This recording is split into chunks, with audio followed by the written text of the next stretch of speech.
أعوذ بالله من الشيطان الرجيم.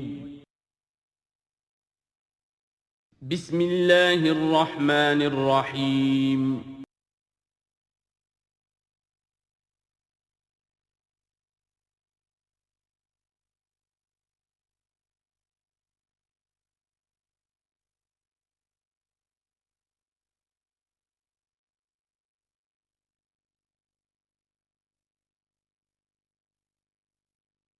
الحمد للہ وکفیٰ والصلاة والسلام علی عبادہ الذین اصطفیٰ خصوصاً علی افضلہم وخاتم النبیین محمد الامین وعلی آلہ وصحبہ اجمعین. اما بعد فقد قال اللہ تبارک وتعالی کما ورد فی سورۃ البقرہ اعوذ باللہ من الشیطان الرجیم بسم اللہ الرحمن الرحیم. الحج اشہر معلومات فمن فرض فیہن الحج فلا رفث ولا فسوق ولا جدال فی الحج وما تفعلوا من خیر یعلمہ اللہ وتزودوا فإن خیر الزاد التقوی واتقون یا اولی الالباب. صدق اللہ العظیم. پچھلے رکوع سے مناسک حج کا تذکرہ شروع ہو چکا تھا، اور اس کے ضمن میں خاص طور پر یہ کہ اگر کوئی حج کا احرام باندھ کر یا عمرے کا احرام باندھ کر سفر شروع کر دے اور کہیں درمیان میں ایسی رکاوٹ پیش آ جائے کہ اسے احرام کھولنا پڑے بغیر عمرہ کیے اور بغیر حج کیے، تو اس صورت میں کیا قواعد و ضوابط ہیں. اب جو یہ رکوع ہے 25واں، اس میں حج کا اصل فلسفہ، اس کی اصل حکمت، اس کی اصل روح کا بیان ہے. الحج اشہر معلومات، حج کے مہینے ہیں جو معلوم ہیں، یعنی جو بھی پہلے سے عرب میں رواج چلا آ رہا تھا اس کی توثیق ہو گئی کہ واقعتاً یہ اللہ تعالیٰ ہی کی طرف سے. تو حج کے کا جہاں تک ٹائمنگ کا تعلق ہے، مواقیت کا تعلق ہے، وہ گویا کہ اللہ تعالیٰ کی طرف سے توثیق فرما دی گئی. فمن فرض فیہن الحج، تو جو کوئی بھی اپنے اوپر لازم کر لے ان مہینوں میں حج کو، لازم کر لے سے مراد نیت پختہ کر لے، اور نیت پختہ کرنے کی علامت احرام باندھ لے. فمن فرض فیہن الحج، تو حج کے لیے جو اپنے اوپر لازم کر لے، فلا رفث ولا فسوق ولا جدال فی الحج. تو احرام کی حالت میں یہاں لفظ حج آیا ہے، ان میں سے پہلی قید جو ہے فلا رفث، تو کوئی شہوت کی بات نہیں ہونی چاہیے. میاں بیوی بھی ساتھ حج کر رہے ہیں تو احرام کی حالت میں وہی قید ہے کہ جو اعتکاف کی حالت میں ہے. باقی یہ کہ فسوق اور جدال، اللہ کی نافرمانی یا باہم جھگڑنا، اس لیے کہ بہت بڑی تعداد میں لوگوں کا اجتماع ہوتا ہے، سفر میں بھی لوگ ساتھ ہوتے ہیں، تو لوگوں کے غصوں کے پارے جلدی چڑھ جاتے ہیں. اس میں خاص طور پر روکا گیا کہ یہ ہے کہ اس میں امن ہو اور سکون ہو. اور آج بھی واقعہ یہ ہے کہ دنیا میں معجزات میں سے ہے یہ اتنی بڑی تعداد میں لوگوں کا جمع ہونا، اور وہاں امن رہتا ہے، وہاں وہ جنگ و جدال اور جھگڑا اور فساد وغیرہ قطع نظر نہیں آتا. یا تو یہ کہ پچھلے دنوں میں کچھ سیاسی اعتبار سے کوئی مہمیں اٹھائی گئی ہیں، یا یہ کہ کچھ چور اچکوں نے بھی جانا شروع کر دیا ہے وہاں پر، لیکن جھگڑا اور جو گالم گلوچ کی نوبت ہم نے اپنے آنکھوں سے نہیں دیکھی. سے 5-6 مرتبہ حج کی سعادت حاصل ہوئی ہے. فلا رفث ولا فسوق ولا جدال فی الحج وما تفعلوا من خیر یعلمہ اللہ، اور جو خیر بھی تم اس کے دوران کرو گے اللہ کے وہ علم میں ہوگا. نوافل پڑھ رہے ہو، اضافی طواف کر رہے ہو، کوئی اور بھی جو کام کر رہے ہو، تو اس میں کسی اور کو دکھانے کی ضرورت نہیں ہے. اپنے خاموشی کے ساتھ انسان وہ اپنی جو بھی نیکی مزید کما سکے کمائے، جو بھی مناسک حج ہیں ان پر مستزاد. وَتَزَوَّدُوا فَإِنَّ خَيْرَ الزَّادِ التَّقْوَىٰ، اور سفر کے لیے زاد راہ ساتھ لے لیا کرو، اور بہترین زاد راہ تقویٰ ہے. اب اس آیت کے 2 معنی لیے گئے ہیں. ایک تو یہ کہ بہترین زاد راہ تقویٰ ہے، یعنی سفر میں آپ نے زاد راہ خرچ کی شکل میں تو لے لیا، تقویٰ ہے نہیں، تو پھر کیا ہوگا؟ وہ تو صرف پیسہ خرچ کرنے کے لیے اچھا احرام لے لیں گے، اچھی جگہ لے لیں گے قیام کی، تو تقویٰ اگر نہیں ہے تو وہ حج ہی نہیں ہوگا. لیکن اس کا ایک دوسرا مفہوم جو ہے وہ بھی بہت اہم ہے کہ اگر انسان خود اپنا زاد راہ ساتھ نہ لے تو پھر وہاں مانگنا پڑتا ہے. تو تقویٰ سے مراد یہاں ہے سوال سے بچنا. بہتر یہ ہے کہ زاد راہ لے کر چلو، اور یہ کہ اس کے لیے تمہیں کسی کے سامنے سائل نہ بننا پڑے۔ اگر تم صاحب استطاعت نہیں ہو تو حج تم پر فرض ہی نہیں ہے۔ خام خواہ کو ایک شے جو تم پر فرض نہیں ہے اس کے لیے وہاں جا کر بھیک مانگنا، یا یہاں سے بھیک مانگ کر یا چندہ لے کر جانا، یہ تو قطعاً غلط حرکت ہے۔ وَتَزَوَّدُوا فَإِنَّ خَيْرَ الزَّادِ التَّقْوَىٰ وَاتَّقُونِ يَا أُولِي الْأَلْبَابِ، اور یقیناً میرا ہی تقویٰ کرو، مجھی سے ڈرو اے ہوش مندو۔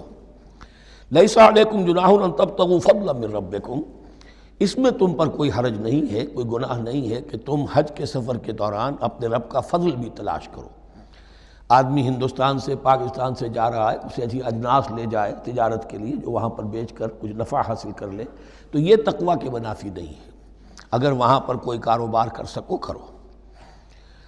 فَإِذَا أَفَضْتُم مِّنْ عَرَفَاتٍ، تو پھر جب تم عرفات سے واپس لوٹو، اس لیے کہ اصل حج جو ہے وہ عرفہ ہے، الحج العرفہ۔ حج کے بقیہ تمام مناسک رہ جائیں، صرف عرفہ میں شمولیت ہو جائے، قیام عرفہ میں تو حج ہو گیا، باقی جو چیزیں رہ گئی ہیں اس کا جو بھی اس کا کفارہ ہے، اس کا جو دم دینا ہے وہ دے دیا جائے۔ لیکن عرفہ سے اگر آدمی رہ گیا عرفات کے قیام سے تو پھر حج نہیں ہوا۔ اب یہاں سے جب لوٹتے ہو تو فاذکروا اللہ عند المشعر الحرام، یہ ٹائم ٹیبل نوٹ کر لیجئے کہ اصل میں 8 کی شام کو مکے سے نکلتے ہیں 8 ذی الحج کو، اور رات منی میں گزارتے ہیں۔ پھر 9 کا دن ہے اصل یوم عرفہ، 9 ذی الحج، صبح کو نکلتے ہیں، قافلے چلتے ہیں، اور کہیں دوپہر تک، اور دوپہر سے بھی ہو سکتا ہے تاخیر ہو جائے، لیکن کوشش ہوتی ہے کہ ظہر سے پہلے پہنچ جایا جائے، لیکن ظہر اور عصر دونوں ملا کر پڑھ لی جائیں عرفات میں داخل ہونے سے پہلے۔ اسی لیے جو مسجد ہے عرفات کے میدان سے ملحق وہ عرفے کے اندر شامل نہیں ہے، وہ اس کی حدود سے باہر ہے۔ تو اصلیے اس کا افضل یہی ہے کہ ظہر اور عصر ملا کر وہاں پڑھی جائیں، اور اس کے بعد سے غروب آفتاب تک قیام ہے، وہ عرفات کا قیام ہے، اس میں کوئی نماز نہیں، یعنی جو روایتی جو عبادت ہے اس کے سب دروازے بند۔ اب تو اگر دعا کی آپ کے اندر ایک روح پیدا ہو چکی ہے، اپنے رب سے ہم کلام ہو سکتے ہیں، اور آپ کو حلاوت مناجات حاصل ہو گئی ہے، تو دعا مانگتے رہیے، بس یہی ہے دعا۔ قیام عرفہ جو ہے کھڑے ہو کر بیٹھے ہوئے جس طرح بھی ہو اللہ سے مناجات کرو، یا پھر یہ کہ اگر اس میں کبھی ہو جائے کسی وجہ سے تو آدمی تلاوت کرے، لیکن یہ کہ عام نماز نہیں۔ فَإِذَا أَفَضْتُم مِّنْ عَرَفَاتٍ فَاذْكُرُوا اللَّهَ عِندَ الْمَشْعَرِ الْحَرَامِ، یہ مزدلفہ کا قیام ہے، 9 کی شام کو مغرب کی نماز کا وقت ہو چکنے کے بعد وہاں سے روانگی ہے، لیکن وہاں مغرب کی نماز پڑھنے کی اجازت نہیں ہے۔ اب جاؤ اور مغرب اور عشاء دونوں جمع کرو اس میں مشعر حرام یعنی مزدلفہ میں۔ وَاذْكُرُوهُ كَمَا هَدَاكُمْ، اور یاد کرو اسے، ذکر کرو جیسے کہ تمہیں اس نے ہدایت دی ہے۔ اس سے مراد ہے کہ جو کچھ اللہ کے رسول نے تمہیں سکھایا ہے، ذکر کے جو طور طریقے ہیں، اس کے لیے جو بھی طریقے ہیں وہ اللہ نے ہدایت دی اپنے رسول کے ذریعے۔ وَإِن كُنتُم مِّن قَبْلِهِ لَمِنَ الضَّالِّينَ، اور یقیناً اس سے پہلے تو تم گمراہ لوگوں میں سے تھے، تمہیں معلوم نہیں تھا، حج کی شکل باقی رہ گئی تھی، اس کی روح ختم ہو گئی تھی، اس کے مناسک میں بھی تم نے رد و بدل کر دیا تھا، وہ آگے آ رہا ہے۔ ثُمَّ أَفِيضُوا مِنْ حَيْثُ أَفَاضَ النَّاسُ، پھر پلٹو وہیں سے جہاں سے کہ سب لوگ پلٹتے ہیں۔ قریش نے یہ کہا تھا کہ ہماری خاص حیثیت ہے کہ ہم تو منی ہی میں مقیم رہیں گے، باہر سے آنے والے لوگ عرفات جائیں اور عرفات سے پھر واپس لوٹیں، یہ سارے مناسک ہمارے لیے نہیں ہیں، ہم تو مکے والے ہیں، اور ہماری شان یہ ہے کہ ہم عرفات نہیں جائیں گے، منی ہی میں قیام رہے گا۔ یہاں بتایا گیا کہ یہ تم نے غلط بات ایجاد کر لی ہے۔ ثم افیضوا من حیث افاض الناس، جہاں سے سب لوگ لوٹتے ہیں یعنی میدان عرفہ سے، وہیں سے لوٹو۔ واستغفروا اللہ، اللہ سے استغفار کرتے رہو، ان اللہ غفور رحیم، یقیناً اللہ بخشنے والا رحم فرمانے والا ہے۔ فَإِذَا قَضَيْتُم مَّنَاسِكَكُمْ، اور جب تم اپنے یہ مناسک ادا کر لو، پورے کر لو، فاذکروا اللہ کذکرکم آباءکم، تو اب اللہ کا ذکر کرو جیسے کہ تم اپنے آباء و اجداد کا ذکر کرتے رہے ہو، جس شد و مد کے ساتھ۔ وہاں یہ ہو گیا تھا کہ پھر منی میں جب یہ ٹھہرتے تھے تو اپنے آباء و اجداد کے قصیدے بیان کیے جا رہے ہیں، جیسے ہمارے ہاں ہوتا ہے، جو دیہاتی لوگ ہوتے ہیں، راجپوت لوگ ہوتے ہیں، ان کے میراثی ہوتے ہیں، اسی طرح وہاں شعراء ہوتے تھے قبائل کے، وہ ان قبیلوں کی مدح بیان کرتے تھے، ان کے بڑے بزرگوں کی، اسلاف کی جو ہے عظمت بیان کرتے تھے۔ اللہ کا ذکر ختم ہو چکا تھا، فرمایا جس شد و مد کے ساتھ تم اپنے آباء و اجداد کا ذکر کرتے رہے، اب اسی شد و مد کے ساتھ بلکہ او اشد ذکرا، بلکہ اس سے بھی زیادہ شد و بد کے ساتھ اب اللہ کا ذکر کرو۔ فَمِنَ النَّاسِ مَن يَقُولُ رَبَّنَا آتِنَا فِي الدُّنْيَا وَمَا لَهُ فِي الْآخِرَةِ مِنْ خَلَاقٍ، لوگوں میں سے وہ بھی ہیں جو یہی کہتے رہتے ہیں رب ہمیں دے دے دنیا ہی میں، ایسے لوگوں کے لیے آخرت میں کوئی حصہ نہیں ہے۔ یعنی وہاں پہنچ کر بھی ساری دعائیں ان کی دنیاوی چیزوں کے لیے ہیں، مال کے لیے، اولاد کے لیے، ترقی کے لیے، اور دنیا کی جو بھی چیزیں ہیں، اپنی کوئی مشکلات ہیں ان کے رفع کرنے کے لیے، چونکہ ان کے دلوں میں دنیا بسی ہوئی ہے۔ اشربوا فی قلوبہم الدنیا، ان کے دلوں میں جیسے بنی اسرائیل کے دلوں میں بچڑے کا تقدس پلا دیا گیا تھا اور محبت، اسی طرح ہمارے دلوں میں دنیا کی محبت ہے، تو وہاں جا کر بھی دنیا ہی کی دعائیں ہیں۔ فَمِنَ النَّاسِ مَن يَقُولُ رَبَّنَا آتِنَا فِي الدُّنْيَا وَمَا لَهُ فِي الْآخِرَةِ مِنْ خَلَاقٍ، ظاہر بات ہے ایسے لوگوں کے لیے پھر آخرت میں کوئی حصہ نہیں ہے۔ وَمِنْهُم مَن يَقُولُ، اور ان میں سے وہ بھی ہیں جو یہ کہتے ہیں ربنا آتنا فی الدنیا حسنۃ وفی الآخرۃ حسنۃ وقنا عذاب النار، پروردگار ہمیں اس دنیا میں بھی خیر عطا فرما اور آخرت کا بھی خیر عطا فرما اور ہمیں بچا لے آگ کے عذاب سے۔ اب دنیا کا خیر جو ہے سب سے بڑا وہ ایمان ہے، ہدایت ہے۔ دنیا کا کوئی خیر نہیں ہے جب تک کہ اس کے ساتھ ہدایت اور ایمان نہ ہو، تو سب سے پہلے انسان ایمان طلب کرے، پھر اس کے ساتھ اللہ تعالیٰ دنیا میں کشادگی دے دے، رزق میں بھی کشائش دے دے تو ٹھیک ہے، کوئی بری بات نہیں، اچھی بات ہے، لیکن یہ کہ اصل شے کیا ہے؟ ایمان اور استقامت۔ اولئک لہم نصیب مما کسبوا، یہاں یہ لفظ بہت اہم ہے، ان کے لیے حصہ ہوگا اس میں سے جو انہوں نے کمایا۔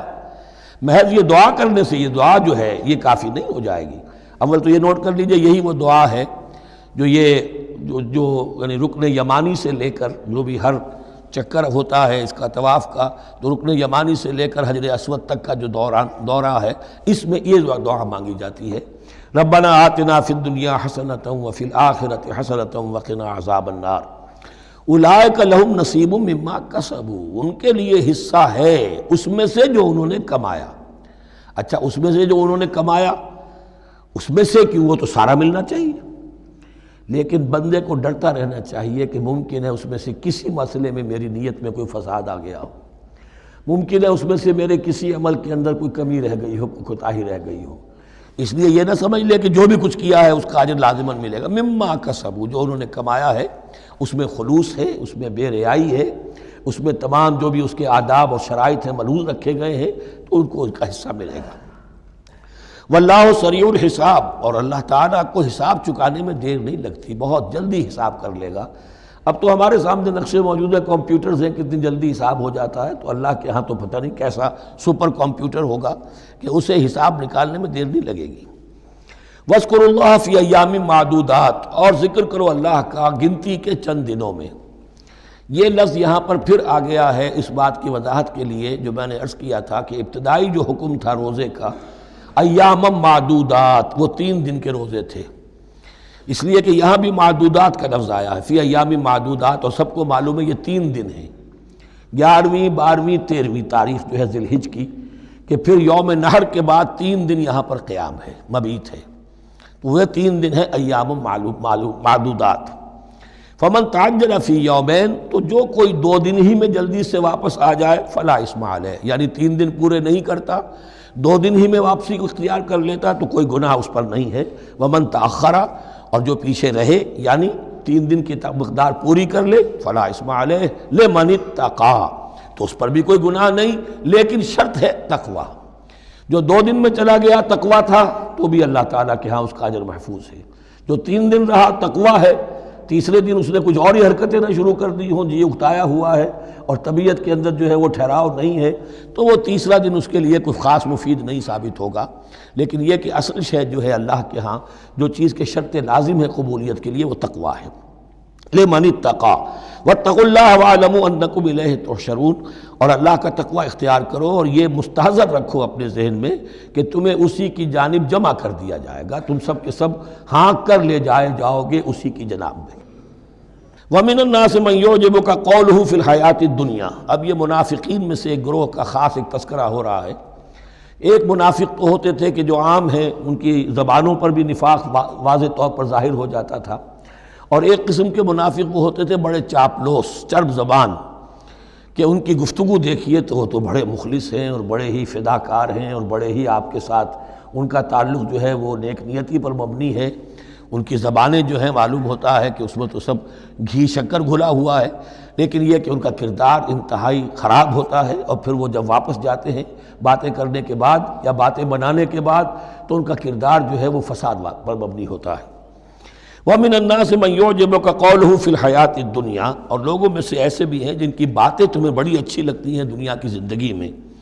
وَيُشْهِدُ اللَّهَ عَلَى مَا فِي قَلْبِهِ، اور وہ اللہ کو بھی گواہ ٹھہراتا رہتا ہے، میں جو کچھ کہہ رہا ہوں اللہ جانتا ہے، میں خلوص سے کہہ رہا ہوں، میں بالکل اپنی نیک نیتی سے کہہ رہا ہوں، اللہ جانتا ہے. وَهُوَ أَلَدُّ الْخِصَامِ، حالانکہ فی الواقع وہ دشمن ہے بہت سخت. الد بہت شدید، اور خصام خصم دشمن کے لیے آتا ہے. وَإِذَا تَوَلَّى، جب وہ پیٹھ موڑتے جاتا ہے، سعى فِي الْأَرْضِ، اب وہ زمین میں جو بھاگ دوڑ کرتا ہے، لِيُفْسِدَ فِيهَا، اس میں فساد مچائے. وَيُهْلِكَ الْحَرْثَ وَالنَّسْلَ، اور ہلاک کرے، کہیں کسی کی کھیتی جلا دی، کہیں کسی کا کوئی جانور جو ہے وہ ختم کر دیا، مار دیا. وَاللَّهُ لَا يُحِبُّ الْفَسَادَ، اللہ تعالیٰ کو فساد بالکل پسند نہیں ہے. وَإِذَا قِيلَ لَهُ اتَّقِ اللَّهَ، جب ایسے شخص سے کہا جاتا ہے کہ تو اللہ کا خوف کرو، اللہ سے ڈرو، تم باتیں ایسی کرتے ہو، عمل تمہارا یہ ہو رہا ہے، سوچو تو صحیح. أَخَذَتْهُ الْعِزَّةُ بِالْإِثْمِ، تو اس کو اپنی عزت نفس، جھوٹی عزت نفس گناہ پر اور جما دیتی ہے. ایک شخص وہ ہوتا ہے جس سے خطا ہو گئی، غلطی ہو گئی، اس نے اپنی خطا تسلیم کر لی تو اصلاح کر لے گا. ایک وہ ہے کہ جو کیسے مان لوں میری غلطی ہے، اس کی جھوٹی انا جو ہے اور جو اس کی جھوٹی عزت نفس ہے وہ اسے اور گناہ کے اوپر چپکا دیتی ہے. أَخَذَتْهُ الْعِزَّةُ بِالْإِثْمِ، اس کو اور اس پر جامد کر دیتی ہے. فَحَسْبُهُ جہنم، تو اس کے لیے تو اب کافی ہے جہنم ہی. وَلَبِئْسَ الْمِہَادُ، اور یقیناً وہ بہت برا ٹھکانہ ہے. روایات میں آتا ہے کہ ایک شخص خاص تھا، اخنس ابن شریق، اس کا یہ کردار ہے. لیکن یہ کہ یہ تو یوں سمجھیے کہ شان نزول کے اعتبار سے یہ بات ٹھیک ہے، اور یہ کہ تعویل خاص میں اس کو بھی سامنے رکھیں گے، لیکن یہ وہی ہے، کردار ہے. یہ کردار ہر جگہ آپ کو ملے گا. اصل میں کردار کو پہچاننا چاہیے، اور اس کے حوالے سے اللہ تعالیٰ سے ہدایت طلب کرنی چاہیے کہ اس کردار سے اللہ تعالیٰ ہمیں اپنی حفظ ایمان میں رکھے. وَمِنَ النَّاسِ مَن يَشْرِي نَفْسَهُ ابْتِغَاءَ مَرْضَاتِ اللَّهِ، قرآن کا یہ عام اسلوب ہے کہ تقابل ضرور کرتا ہے، فوری تقابل. تو اس میں لوگوں میں سے وہ بھی ہیں جو اپنے آپ کو بیچ دیتے ہیں اللہ کی رضا جوئی کے لیے، اپنا تن من دھن. ان صلاتی و نسکی و محیای و مماتی للہ رب العالمین. ومن الناس من یشری نفسہ ابتغاء مرضات اللہ واللہ رؤوف بالعباد، اور اللہ اپنے ایسے بندوں کے حق میں بہت شفیق ہے. ظاہر بات ہے جس نے یہ ارادہ کر لیا ہو، نیت کر لی ہو، کبھی ایسے شخص سے بھی کوئی کوتاہی ہو سکتی ہے، حالات ہو سکتے ہیں عارضی سے، کبھی جذبات میں آ کر کوئی غلط قدم اٹھ گیا، اللہ پھر معاف فرمائے گا، بڑی شفقت کے ساتھ معاف فرمائے گا. طے کر لے انسان، ایک سیدھا راستہ یہی بن جائے، ان صلاتی و نسکی و محیای و مماتی للہ رب العالمین. تو پھر یہ ہے کہ کوئی تیز دوڑے گا، کوئی آہستہ چل سکے گا، مختلف صلاحیتوں کے لوگ ہوتے ہیں، اس میں فرق و تفاوت رہے گا. لیکن جس نے یہ عزم کر لیا ہے اللہ تعالیٰ ان کے حق میں بہت شفیق ہے. یا ایھا الذین آمنوا ادخلوا فی السلم کافہ، اے اہل ایمان اسلام میں داخل ہو پورے کے پورے. یہ گویا کہ وہ بات اب کہی جا رہی ہے کہ جس کا ریورس یا کانورس ہم بنی اسرائیل کے ساتھ جو خطاب تھا اس میں پڑھ چکے ہیں. افتؤمنون ببعض الکتاب وتکفرون ببعض، کیا تم ہماری کتاب، ہمارے دین، ہماری شریعت کے ایک حصے کو مانتے ہو اور ایک کو رد کر دیتے ہو؟ فما جزاء من يفعل ذلك منكم الا خزي في الحیاۃ الدنیا ویوم القیامۃ يردون الى اشد العذاب. تو جو کوئی بھی تم میں سے یہ روش اختیار کرے گا اس کی کوئی سزا اس کے سوا نہیں ہے کہ دنیا میں ذلت اور خواری ان پر مسلط کر دی جائے اور قیامت کے دن شدید ترین عذاب میں جھونک دیے. اس کو اب مثبت پیرائے میں مسلمانوں سے کہا جا رہا ہے یا ایھا الذین آمنوا ادخلوا فی السلم کافہ، ریزرویشنز کے ساتھ نہیں، ایکسیپشنز کے ساتھ نہیں. اللہ کی بندگی تو کرنی ہے، اس معاملے میں نہیں. اللہ کے حکم تو ماننا ہے لیکن یہ حکم نہیں میں مان سکتا. یہ ایک کی بھی نفی جو ہے وہ گویا کہ کل کی نفی ہو جائے گی. ادخلوا فی السلم کافہ، ٹیک اٹ اور لیو اٹ، یہ پیکج ڈیل ہے، اس میں جزوی بات نہیں ہو سکتی. ولا تتبعوا خطوات الشیطان، اور دیکھو شیطان کے قدموں کی پیروی نہ کرو. اس کے نشانات راہ جو ہیں، اس کے نشانات قدم جو ہیں، ان کی پیروی نہ کرو۔ انہ لکم عدو مبین، وہ تو یقیناً تمہارا بڑا کھلا دشمن ہے۔ فإن زللتم من بعد ما جاءتكم البینات، پھر اگر تم پھسل گئے اس کے بعد بھی کہ تمہارے پاس یہ واضح تعلیمات آ چکی ہیں، فاعلموا ان اللہ عزیز الحکیم، تو جان لو کہ اللہ تعالیٰ پھر زبردست ہے۔ اس میں دھمکی کا پہلو آ گیا کہ پھر اللہ کی جو ہے پکڑ سخت ہوگی، حکیم بھی ہے، اس کی پکڑ میں بھی حکمت ہے۔ اگر یہ پکڑ نہ ہو تو ظاہر بات ہے کہ پورا نظام جو ہے دین کا وہ پھر بالکل ایک بے منطقی، اگر اللہ کی طرف سے کسی گناہ پر پکڑ ہی نہیں ہے تو پھر یہ آزمائش کیا ہوئی، پھر جزا و سزا کا کیا سوال، پھر جنت اور دوزخ کا کیا معاملہ۔ هل ينظرون الا ان ياتيهم الله في ظلل من الغمام والملائكة وقضي الامر۔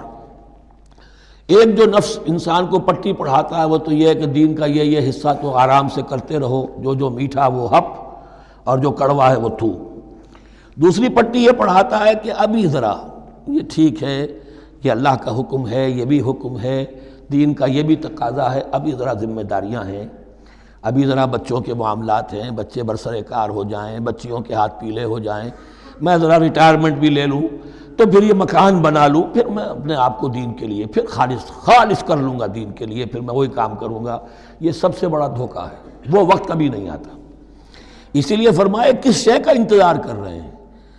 هل ينظرون الا ان ياتيهم الله في ظلل من الغمام، کہ اللہ تعالیٰ آ جائے بادلوں کے سائبانوں میں، والملائکۃ اور فرشتے آ جائیں، وقضی الامر اور پھر فیصلے چکا دیا جائے گا۔ کیا معلوم کب وہ گھڑی آ جائے، یہ مہلت عمر تو اچانک ختم ہو سکتی ہے۔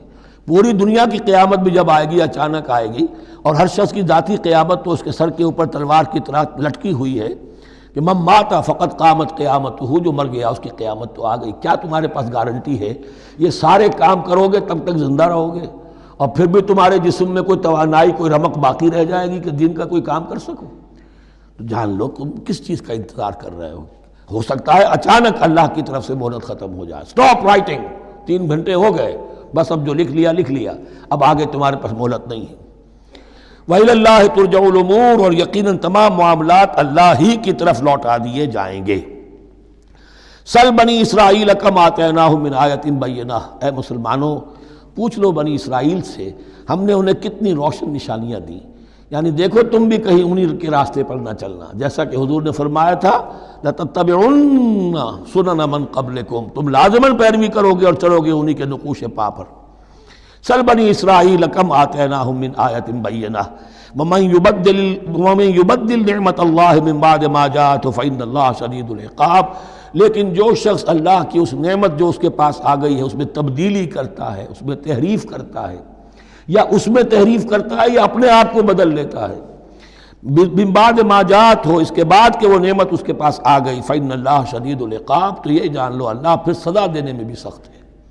اس کی مثال وہی رکھیے کہ 2 مرتبہ فرمایا یا بنی اسرائیل اذکروا نعمتی التی انعمت علیکم وانی فضلتکم علی العالم، لیکن انہی سے کہا گیا ضربت علیہم الذلۃ والمسکنۃ وباؤوا بغضب من اللہ، اور یہ مضمون بھی دوبارہ پھر آ جائے گا سورہ آل عمران میں۔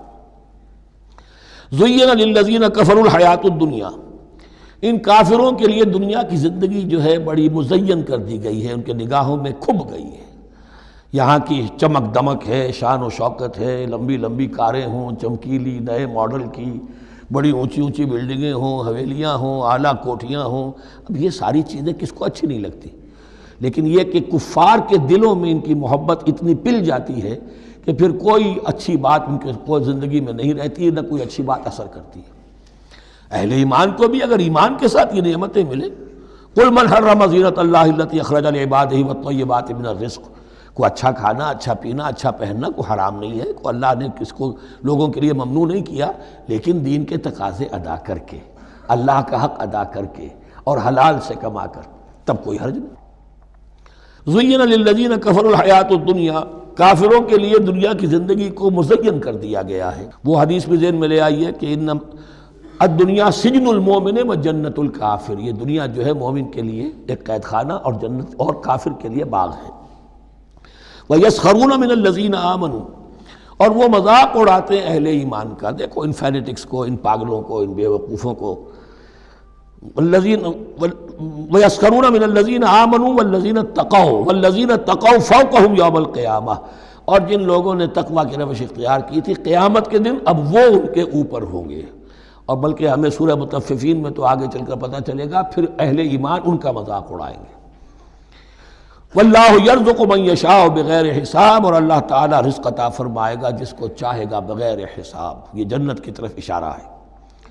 اب یہ جو آیت آ رہی ہے پھر ایک طویل آیت ہے، جس میں نے عرض کیا تھا بڑے بڑے حسین اور خوشنما حکمت کے اور علم کے اور معرفت کے پھول جو ہیں وہ اس بنتی میں بن دیے گئے ہیں۔ دو کلڑیاں یعنی شریعت، عبادات اور معاملات، دو لڑیاں انفاق اور جہاد، قتال، جہاد بالمال، جہاد بالنفس، اور ان میں یہ پھول آ جاتے ہیں عظیم۔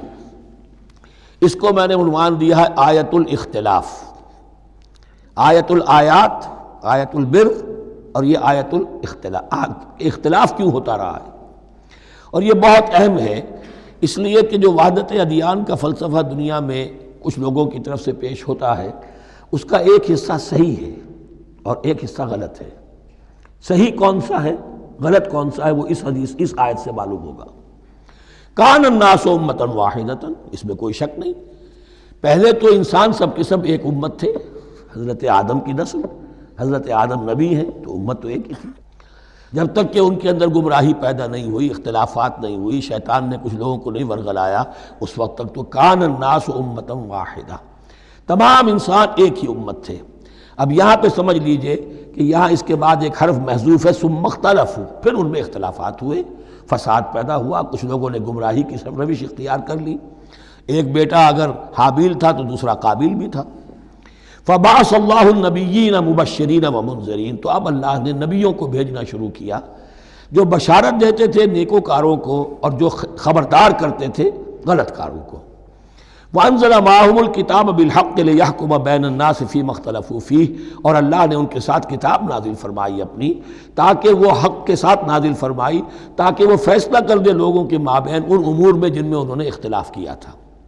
وَمَا اخْتَلَفَ فِيهِ إِلَّا الَّذِينَ أُوتُوهُ مِن بَعْدِ مَا جَاءَتْهُمُ الْبَيِّنَاتُ بَغْيًا بَيْنَهُمْ، اور پھر جو اختلاف کیا ان میں سے تو نہیں کیا اختلاف کرنے والوں نے مگر جن کو کہ وہ کتاب دی جا چکی تھی، ہدایت دی جا چکی تھی، من بعد ما جاءتهم البینات، اور اس کا سبب کیا تھا؟ بغیم بینہم، یہ لفظ میں نے پہلے بھی نوٹ کروایا تھا، بغیم بینہم، دی ارج ٹو ڈومینیٹ، زدم زدہ، سارا فساد دنیا میں جو ہوتا ہے دی ارج ٹو ڈومینیٹ، آدمی جو ہے میں اس کی بات کیوں مانوں، یہ کیوں نہ میری مانے، یہ ہے کہ جس میں جو بھی سربراہی اور بالادستی حاصل کرنے کی جو ایک انسان کے اندر ایک ہے امنگ ہے، یہ امنگ رکھی گئی ہے انسان میں، جہاں انسان کے اندر اچھے میلانات رکھے گئے، برے بھی رکھے گئے، نفس بھی تو انسان ہی میں ہے، اس لیے کہ انہی کی درمیان حق و باطل کی کشمکش چلتی ہے انسان کے باطن میں، حق و باطل کی ایک کشاکش انسان کے باطن میں چلتی ہے، ایک خارج میں چلتی ہے۔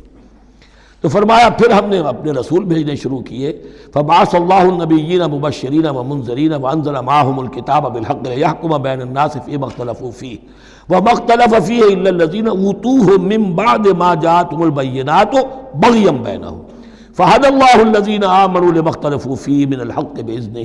تو اب اس کے بعد اللہ تعالیٰ نے ہدایت دی ان لوگوں کو جو ایمان لائے ان چیزوں کے بارے میں جس میں کہ وہ اختلاف کر چکے تھے حق سے، اپنے حکم سے اللہ نے ان کو ایمان کی طرف ہدایت فرما دی۔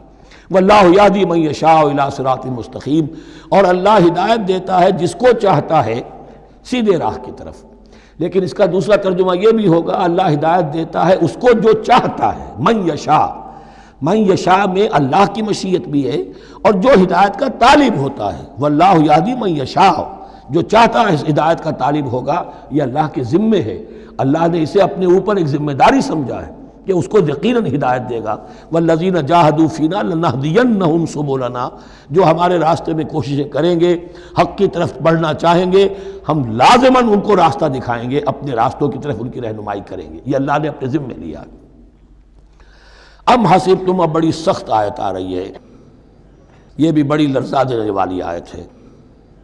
اب دیکھیے صحابہ کرام میں سے ایک بڑی تعداد تھی کہ جو مکے کی سختیاں جھیل کر آئے تھے، مہاجرین، ان کے لیے تو اب جو بھی مراحل آئندہ آنے والے تھے وہ کوئی ایسے ثقیل نہیں تھے، ایسے مشکل نہیں تھے۔ وہ سختیاں تو وہاں نہیں انہوں نے جھیلنی تھی کہ جو کہ مکے میں مہاجرین نے جھیلی تھی، تو اب ان سے ہے خاص طور پر روئے سخن، اگرچہ خطاب عام ہے، اور یہ قرآن مجید میں عام طور پر آپ کو ملے گا کہ الفاظ عام ہیں، لیکن آپ اگر دیکھیں گے تو روئے سخن کسی خاص طبقے کی طرف ہے، تو یہاں در حقیقت ان کو بتایا جا رہا ہے۔ ام حسبتم ان تدخلوا الجنہ، کیا تم نے یہ سمجھا تھا کہ جنت میں داخل ہو جاؤ گے؟ ولما یاتکم مثل الذین خلوا من قبلکم، حالانکہ ابھی تک تو تمہارے اوپر وہ حالات و واقعات تو وارد ہی نہیں ہوئے جو ان پر ہوئے تھے جو تم سے پہلے تھے۔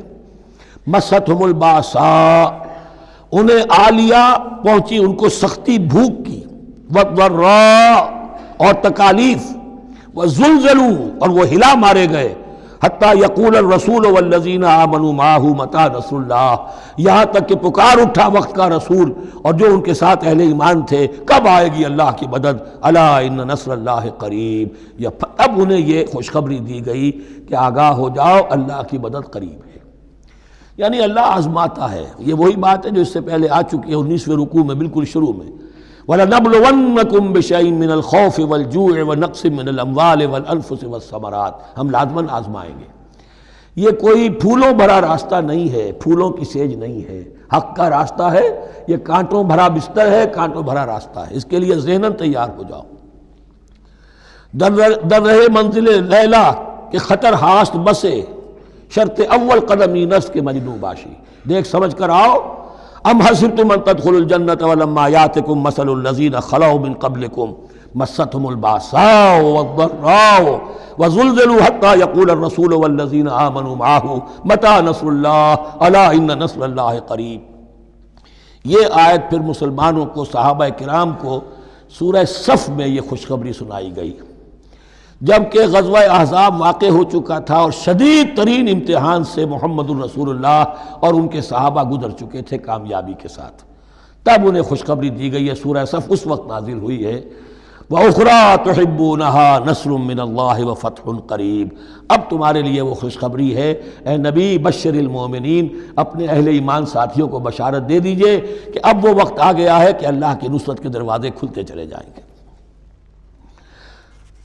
یسألونک ماذا ینفقون، یہ آپ سے پوچھ رہے ہیں کہ وہ کیا خرچ کریں، جو انفاق کے لیے کہا جا رہا ہے کیا خرچ کریں، تو انسان جو بھی بھلائی کے لیے خرچ نکالے اس میں سب سے پہلا حق ان کا ہے۔ قل ما انفقتم من خیر، ان کہہ دیجئے جو بھی تم خرچ کرو خیر میں سے، دولت میں سے، مال اسباب میں سے، فللوالدین، سب سے پہلا جو حق ہے وہ والدین کا ہے، والاقربین اور رشتہ داروں کا ہے، والیتامى اور یتیموں کا ہے، والمساکین اور محتاجوں کا ہے، وابن السبیل اور مسافر کا ہے، وما تفعلوا من خیر فإن اللہ بہ علیم، اور جو بھی خیر تم کماؤ گے، جو کام بھی اچھا کرو گے، جان لو وہ اللہ کے علم میں ہے۔ یہ ضرورت نہیں ہے کہ دنیا واقف ہو اس سے، تمہیں اگر اجر اللہ سے لینا ہے تو اللہ تو رات کے اندھیرے میں بھی دیکھ رہا ہے، اور تمہارے داہنے ہاتھ نے جو کچھ دیا ہے بائیں کو پتہ نہیں چلا تو اللہ کو تو پھر بھی پتہ چل گیا۔ اب یہ سخت آیت اور آ گئی، کتب علیکم القتال، اب میں نے کہا تھا نا کہ یہ لڑیاں جو ہیں چونکہ بٹی ہوئی ہیں تو ایک لال اور ایک پیلی اور ایک ہری اور ایک نیلی، تو یہ نظر آتی ہے ایک طرف سے کہ کٹے ہوئے ہیں رنگ، ان کو کھول دیں گے تو ہر لڑی مکمل ہو جائے گی، ایک گویا کہ تسلسل ہے۔ کتب علیکم القتال وہو کرہ لکم، مسلمانوں اب تم پر جنگ فرض کر دی گئی ہے اور وہ تمہیں گراں گزر رہی ہے۔ یہ مضمون اصل میں اس سے پہلے سورہ محمد نازل ہو چکی ہے اور اس میں قتال کی فرضیت آ چکی ہے، اس کا نام سورۃ القتال بھی ہے، لہذا اب اس کے حوالے سے کچھ لوگ جو ہیں وہ پریشان ہو رہے تھے، اور میں نے آپ سے عرض کیا تھا منافقین بھی یہی کہتے تھے کہ بھائی صلح جوئی سے کام لو، بس دعوت و تبلیغ کے ذریعے سے لوگوں کو ٹھیک راستے پر لاؤ، یہ جنگ ونگ جو ہے، لڑائی بھڑائی، اس میں تو بہت خرابی ہے، یہ کوئی اچھا کام تو نہیں ہے۔ اب یہاں یہ ہے کہ فرض کیا جا رہا ہے اللہ کی راہ میں جنگ کرنا، تو اس حوالے سے کہا جا رہا ہے، تو اس میں جہاں منافقین کہتے تھے، جن مسلمانوں کا ایمان قدرے کمزور تھا وہ منافق تو نہیں تھے، لیکن یہ کہ ایمان اتنا پختہ نہیں تھا، ابھی تازہ ایمان لائے تھے، مدینے کے اندر ابھی وہ ایمان لائے ہیں، ان کی تربیت کے مراحل ابھی گزرے ہی نہیں ہیں، تو ان میں سے بھی بعض لوگوں کے دلوں میں اب انقباض پیدا ہو رہا تھا۔ کتب علیکم القتال وہو کرہ لکم، تم پر اب دیکھیے کتبہ کا لفظ آ گیا ہے، کتب علیکم الصیام، کتب علیکم القصاص فی القتلى، کتب علیکم اذا حضر احدکم الموت ان ترک خیرا الوصیہ، وصیت کا حکم آیا کتبہ، روزے کا حکم آیا کتبہ، اسی طریقے سے فرضیت قتال ہے۔ کتب علیکم القتال وہو کرہ لکم، وہ تمہیں بری لگ رہی ہے، وعسیٰ ان تکرہوا شیئا، اور ہو سکتا ہے کہ تم کسی شے کو ناپسند کرو، وہو خیر لکم، ذرا حالے کہ اسی میں تمہارے لیے خیر ہو، وعسیٰ ان تحبوا شیئا وہو شر لکم، اور ہو سکتا ہے کہ تم کسی چیز کو پسند کرو ذرا حالے کہ وہ تمہارے لیے شر ہو، واللہ یعلم وانتم لا تعلمون، اللہ جانتا ہے تم نہیں جانتے۔ تم اپنی عقل پر ایمان نہ رکھو، تم اللہ کی وحی پر ایمان رکھو، تم اللہ کے رسول پر ایمان رکھو۔ جس وقت کے لیے جو حکم موضوع تھا اس وقت وہ حکم تھا، کفو ایدیکم، 14 برس تک تمہیں قتال سے منع کیا گیا، اب فرض ہو رہا ہے قتال، اب تمہارے لیے لازم، وقت کا جو ہے امر الحال کو پہچانو۔ اللہ تعالی واللہ یعلم وانتم لا تعلمون، یسألونک عن الشہر الحرام قتال فیہ، اب جب جنگ کا حکم شروع ہو گیا تو اب وہ پوچھتے تھے کہ یہ جو مہینے حرمت والے ہیں، حج کا ہے، عمرے کا ہے، تو اس میں جنگ کرنا کیسا ہے؟ اس لیے کہ سیرت میں یہ واقعہ آتا ہے، وقت نہیں ہے تفصیل سے میں بیان کر سکوں، کہ نخلا کی وادی میں ایک مقابلہ ایسا پیش آ گیا تھا کہ وہ رجب کا مہینے کا بھی دن تھا، اور اس میں ہی کوئی قتال ہو گیا، مسلمانوں کے ہاتھوں ہوا یا مسلمانوں کے اوپر ایسی سچویشن ہو گئی کہ انہیں مجبوراً وہ کام کرنا پڑا۔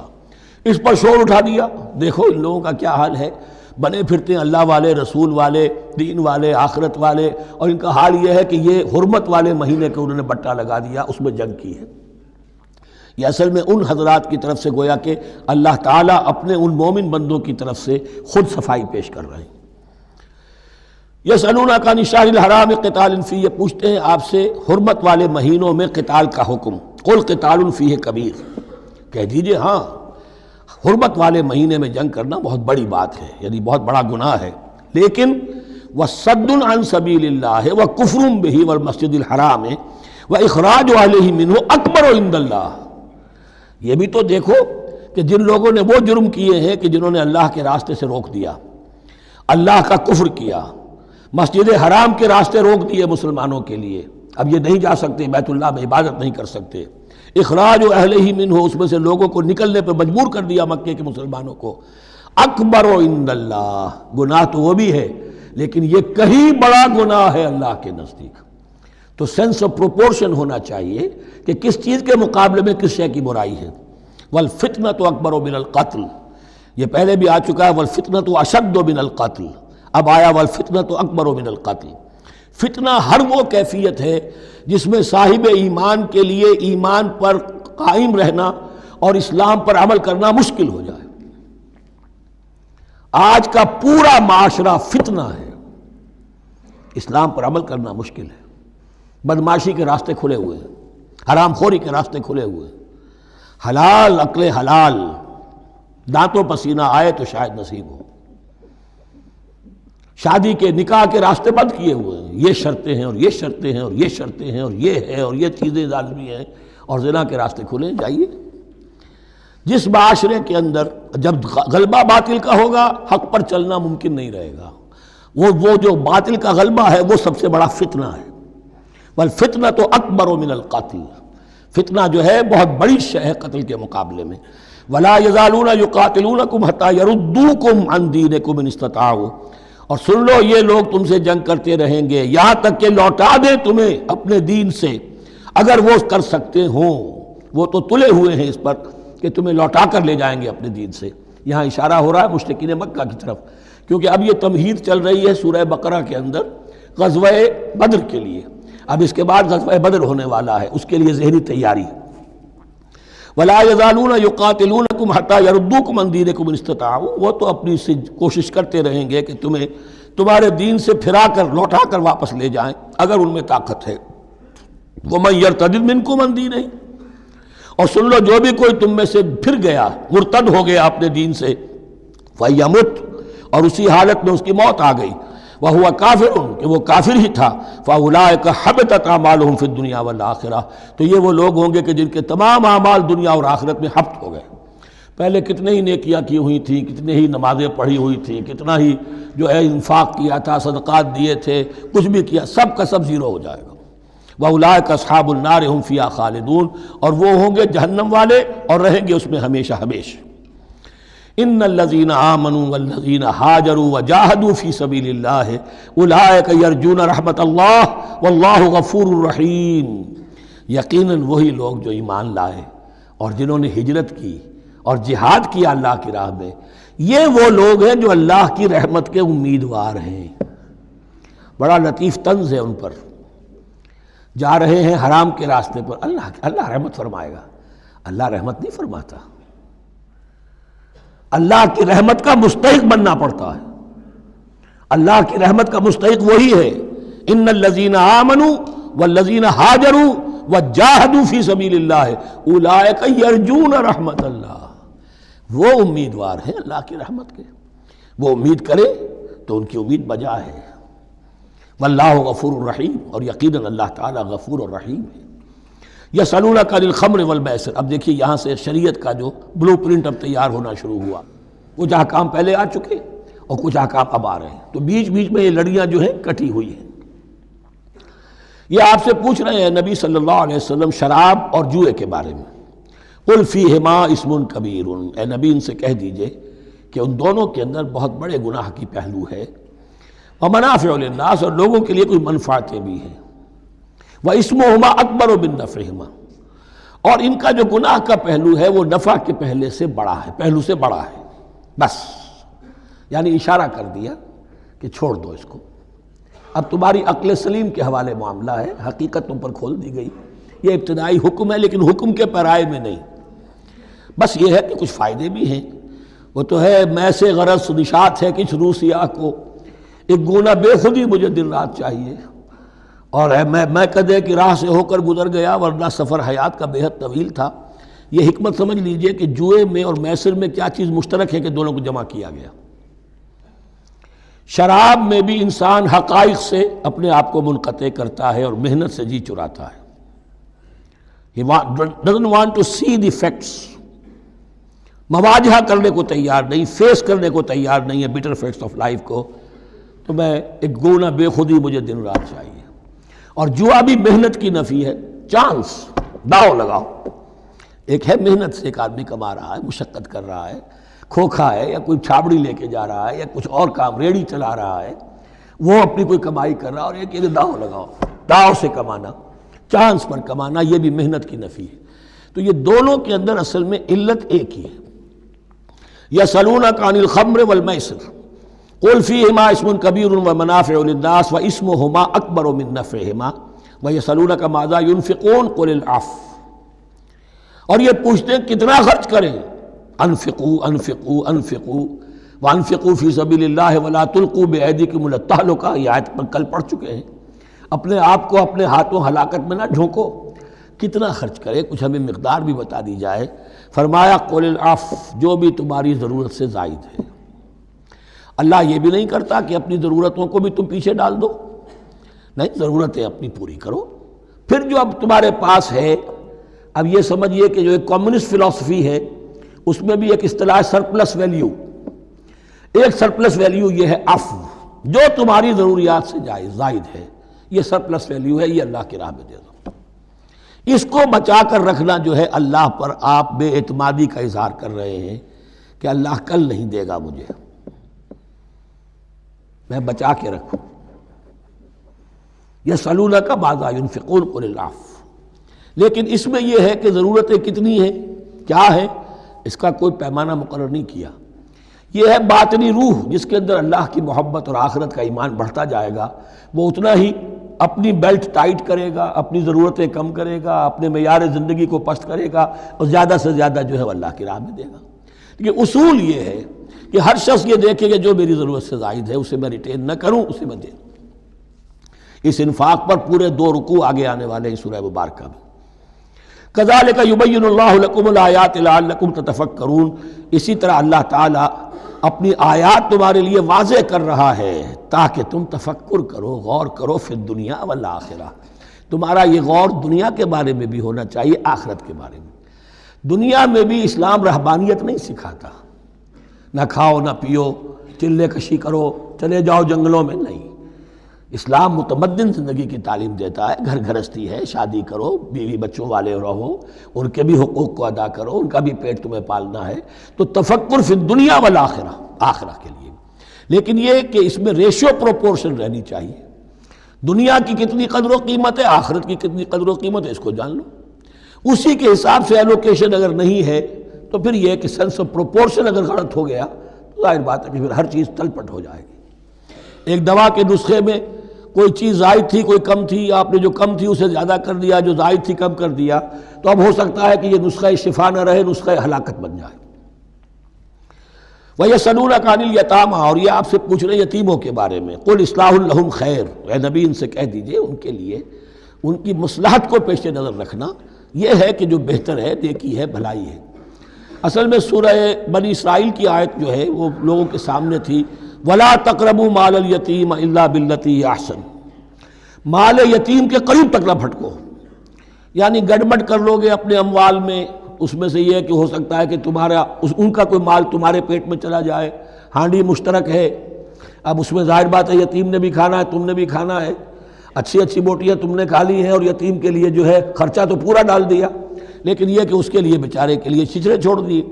تو یہ چیز روکنے کے لیے کہا گیا تھا مکی صورتوں میں، وَلَا تَقْرَبُوا مَالَ الْيَتِيمِ إِلَّا بِالَّتِي أَحْسَنُ۔ اب صحابہ کے لیے تو یہ چیزیں ایسی تھیں کہ اشارہ ذرا سا ہو گیا اور انہوں نے اس پر عمل کیا، انہوں نے ہڈیاں علیحدہ کر دی تاکہ ان کا خرچہ بالکل علیحدہ رہے۔ اب اس میں تکلیف ہو رہی تھی، ایک گھر کے اندر ہی ایک یتیم ہے، اس کا خرچہ اس کے مال میں سے نکالا جا رہا ہے۔ فرمایا کہ یہ مقصد نہیں تھا، مقصد یہ تھا کہ تم ان کے مال ہڑپ نہ کر جاؤ۔ قُلْ إِصْلَاحٌ لَهُمْ خَيْرٌ، قُلْ إِصْلَاحٌ لَهُمْ خَيْرٌ، ان کے لیے اصلاح کرنا بھلائی کا ہے۔ وَإِن تُخَالِطُوهُمْ فَإِخْوَانُكُمْ، اگر تم اپنے ساتھ ان کو ملائے رکھو تو وہ تمہارے بھائی ہیں۔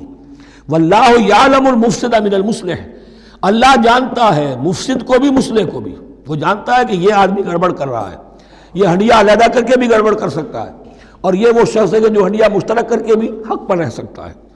وَلَوْ شَاءَ اللَّهُ لَعَنَتَكُمْ، اگر اللہ چاہتا تو تمہیں سختی میں ڈالے ہی رکھتا، تم پر مشقت جو ہے یہ کیے رکھتا۔ ان اللہ عزیز الحکیم، یقیناً اللہ زبردست ہے، حکمت والا ہے۔ ایک طرف وہ سختی بھی کرتا ہے، زبردست ہے، لیکن وہ اس کے ہر حکم کے اندر حکمت بھی ہے، اور جہاں حکمت نرمی کی متقاضی ہوتی ہے وہاں وہ رعایت بھی دیتا ہے۔ وَلَا تَنكِحُوا الْمُشْرِكَاتِ حَتَّىٰ يُؤْمِنَّ، اور مشرک عورتوں سے نکاح نہ کرو جب تک کہ وہ ایمان نہ لے آئیں۔ وَلَا أَمَةٌ مُؤْمِنَةٌ خَيْرٌ مِّن مُشْرِكَةٍ وَلَوْ أَعْجَبَتْكُمْ، ایک مومنہ خواہ وہ لونڈی ہو وہ بہتر ہے ایک مشرکہ سے خواہ وہ آزاد عورت ہو۔ وَلَوْ أَعْجَبَتْكُمْ، اور مزید یہ کہ وہ تمہیں اچھی بھی لگتی ہو۔ وَلَا تُنكِحُوا الْمُشْرِكِينَ، اور نہ اپنی عورتوں کا نکاح کرو، نکاح میں دو اپنی عورتوں کو، اپنی بیٹیوں کو مشرکوں کے، حتیٰ یؤمنوا، جب تک کہ وہ ایمان نہ لے آئیں۔ وَلَعَبْدٌ مُّؤْمِنٌ خَيْرٌ مِّن مُّشْرِكٍ وَلَوْ أَعْجَبَكُمْ، مسلمان اگر غلام ہے تو وہ بھی بہتر سمجھو مشرک سے جو آزاد ہے اور وہ تمہیں پسند بھی ہے، مالدار بھی ہے یا اور بھی ہے، اس کے اندر دوسرے پہلو بھی ہیں۔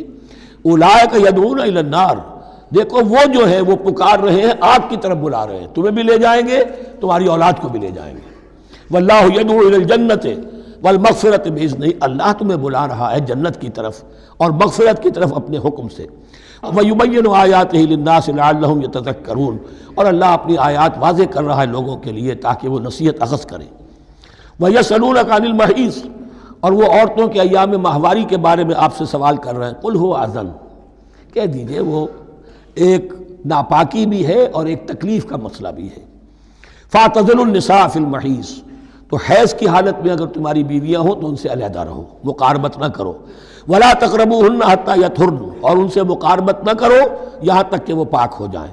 فَإِذَا تَطَهَّرْنَ، اور جب وہ خوب پاک ہو جائیں، فَأْتُوهُنَّ مِنْ حَيْثُ أَمَرَكُمُ اللَّهُ، تو اب ان کی طرف جاؤ، جو بھی تمہیں تعلق قائم کرنا ہے کرو، جہاں سے کہ تمہارے رب نے تمہیں حکم دیا، اللہ نے حکم دیا ہے۔ یہ اللہ کا حکم کیا ہے؟ یہ ہے امر طبیعی، ہر انسان جانتا ہے، ہر حیوان کو معلوم ہے، وہ طبیعی شے ہے۔ لیکن یہ کہ اب عورتوں کے ساتھ بھی اگر انسان جو ہے وہ لواطت کا فعل شروع کر دے، قوم عمل لوط، تو ظاہر بات ہے کہ عمل قوم لوط تو وہ چیز جو ہے غلط ہے، وہ حرام ہے۔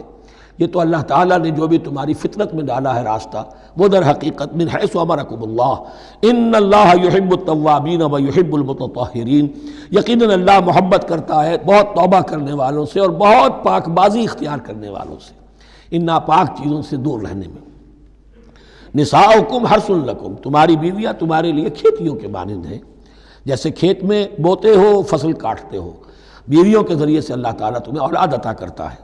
فاتو حرثکم انا شئتم، تو جو بھی کھیتی والی جگہ ہے ادھر تم جاؤ جدھر سے چاہو، یعنی اس میں یہ ہے کہ کوئی رکاوٹ نہیں ہے، وہ داہنی طرف سے بائیں طرف سے جدھر سے بھی ہو، لیکن ہو وہ فرج کے اندر، وہ مقد کے اندر معاملہ نہ ہو۔ فاتو حرثکم انا شئتم وقدموا لانفسکم، اور اپنے آگے کے لیے سامان کرو، یعنی اپنی اولاد۔ انسان جو ہے بڑھاپے کے لیے اس کا ایسٹ بنتی ہے اس کی اولاد۔ آج تو دنیا اولاد سے بھاگتی ہے، لیکن ایک زمانے میں تو اولاد جو ہے وہ عصائے پیری شمار ہوتی تھی۔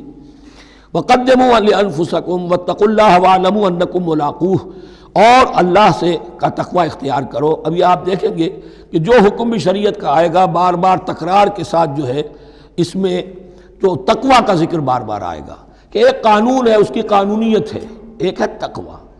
قانون کی لاکھ پیروی کی جا رہی ہو تقوی نہ ہو تو وہ قانون جو ہے وہ مذاق بن جائے گا، تماشا بن جائے گا۔ اس کے بعد مثالیں آئیں گی ابھی۔ واتقوا اللہ واعلموا انکم ملاقوہ، اور اللہ کا تقوی اختیار کرو اور جان لو تمہیں اس سے مل کر رہنا ہے، حاضر ہونا ہے اس کے جناب میں۔ وبشر المؤمنین، اور اے نبی اہل ایمان کو بشارت دے دیجئے۔ ولا تجعلوا اللہ عرضۃ لایمانکم، ایک اور حکم آ گیا، اللہ تعالیٰ کا نام جو ہے وہ تختہ مشق نہ بنا لو اپنی قسموں کے لیے۔ قسم کھا بیٹھا میں تو اللہ کی قسم کھا بیٹھا ہوں، اب یہ قسم کھا بیٹھا اس لیے میں یہ کام نہیں کر سکتا، چاہے وہ نیکی کا کام تھا۔ کسی وقت غصے میں آدمی آ کر قسم کھا بیٹھتا ہے۔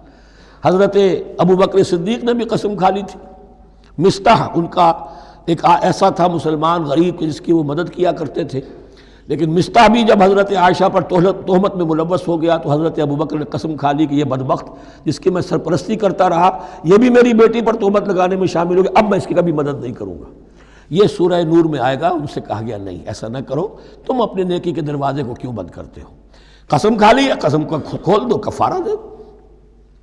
وَلَا تَجْعَلُوا اللَّهَ عُرْضَةً لِأَيْمَانِكُمْ أَن تَبَرُّوا وَتَتَّقُوا، نیکی کا کام کرنے سے، تقوی کے کام سے رکنے کے لیے قسم کھا لینا۔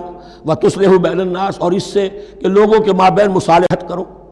اب آپ نے کسی دو بھائیوں کے درمیان جھگڑا تھا، مصالحت کی کوشش کی، آپ کی بات نہیں مانی گئی، اب اللہ کی قسم ہے صاحب اب میں آپ کے معاملے میں دخل نہیں دوں گا، اب میں تو قسم کھا بیٹھا۔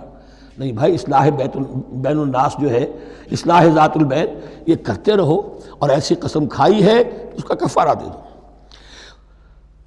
واللہ سمیع علیم، اور اللہ تعالیٰ سننے والا اور جاننے والا ہے۔ لا یؤاخذکم اللہ باللغو فی ایمانکم، اللہ تعالیٰ مؤاخذہ نہیں کرے گا تم سے جو تم بغیر مقصد کے، بغیر عزم اور ارادے کے قسم کھا بیٹھتے ہو۔ یہ عربوں کا رواج ہے، واللہ باللہ کے بغیر ان کا کوئی جملہ شروع ہی نہیں ہوتا، تو یہ در حقیقت قسم کھانے کا ان کی اس وقت نیت نہیں ہوتی، بلکہ یہ ان کا ایک جس کو ہم کہتے ہیں تقیہ کلام ہے، ان کا ایک اسلوب ہے گفتگو کا، واللہ باللہ ہے، تو اس پر مؤاخذہ نہیں ہے۔ وَلَٰكِن يُؤَاخِذُكُم بِمَا كَسَبَتْ قُلُوبُكُم، ہاں جو تم نے ارادہ کر کے، تمہارے دلی ارادے کے ساتھ جو تم نے قسم کھائی ہے، پھر اس پر مؤاخذہ ہوگا، اس سے توڑو گے تو اس کا ایک کفارہ ہے، وہ بعد میں آئے گا۔ وہ کفارہ جو ہے وہ پھر سورہ مائدہ کے اندر آ جائے گا۔ میں نے عرض کیا تھا کہ یہ اصل میں سورہ بقرہ میں بلو پرنٹ آ رہا ہے شریعت اسلامی کا، اور اس کے جو اصل چیزیں ہیں وہ پوری تکمیلی احکام وہ پھر آخر میں آئیں گے، کچھ سورہ نساء میں، کچھ سورہ مائدہ میں۔ واللہ غفور حلیم، اللہ غفور ہے، بخشنے والا ہے اور حلیم ہے، فوراً نہیں پکڑتا، فوراً سزا نہیں دیتا، مہلت دیتا ہے کہ اصلاح کر لو۔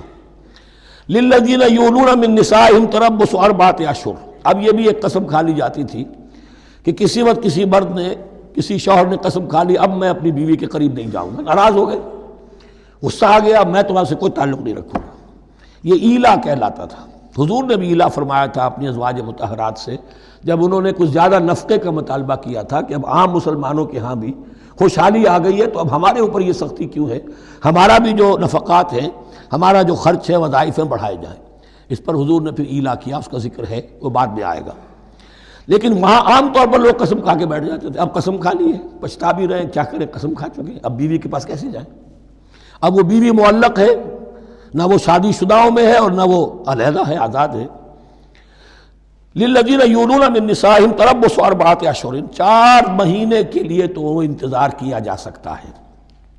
فإن فاؤوا، اس دوران میں اگر وہ لوٹیں، اپنی قسم کو ختم کریں اور رجوع کر لیں، تعلق زن و شوق قائم کریں فإن اللہ غفور رحیم، تو اللہ تعالیٰ غفور و رحیم ہے۔ وَإِنْ عَزَمُوا الطلاق، اور اگر وہ طلاق کا ارادہ کر چکے ہوں کہ واقعتاً اب ان سے سیپریشن ہی ہے، فإن اللہ سمیع علیم، تو اللہ تعالیٰ سننے والا جاننے والا ہے۔ یعنی یہ کہ 4 مہینے سے زیادہ معلق نہ رکھو کسی کو، یا ادھر یا ادھر، یا فیصلہ کرو اور اسے فارغ کرو، اور یا پھر یہ کہ اپنی وہ قسم ختم کرو اور اس کا جو بھی کفارہ ہے وہ ادا کرو۔ اسی پر غالباً قیاس کیا تھا، بلکہ ساتھ ہی سیرت میں آتا ہے کہ حضرت عمر نے حضرت حفصہ سے پوچھ بھی لیا تھا۔ حالانکہ دیکھیے کہ باپ اور بیٹی کا معاملہ ہو رہا ہے، اور باپ بیٹی سے سوال کر رہا ہے، دین کے معاملے میں حیا اور شرم کی بات نہیں ہوتی ہے۔ ان اللہ لا یستحی ان یضرب مثلا ما بعودۃ فما فوقها، تو یہ کہ جو لوگ جہاد پر جاتے تھے کوئی سال بھر گھر واپس نہیں آ رہا، اب ایک طرف تو ان پر مشقت ہے، وہ بیویوں سے دور ہیں، اہل و عیال سے دور ہیں، ادھر عورتیں جو ہیں وہ بغیر شوہروں کے جو وقت گزار رہی ہیں، تو پوچھا کہ کتنا عرصہ تم سمجھتی ہو کہ ایک عورت اپنی عصمت اور عفت کو سنبھال کر اپنے شوہر کا انتظار کر سکتی؟ تو حضرت حفصہ نے کہا 4 ماہ، اور میں سمجھتا ہوں شاید انہوں نے اسی پر کہا ہو کہ یہ معلق رکھنے کا حکم بھی قرآن مجید میں جو ہے زیادہ سے زیادہ اس کی مہلت 4 مہینے ہے۔ والمطلقات یتربصن بانفسهن 3 قروء، اور جنہیں طلاق دے دی جائے ان پر لازم ہے کہ وہ اپنے جیوں کو روکے رکھیں 3 حیض تک، یہ عدت ہے۔ طلاق کے بعد 3 مہینے کی عدت ہے۔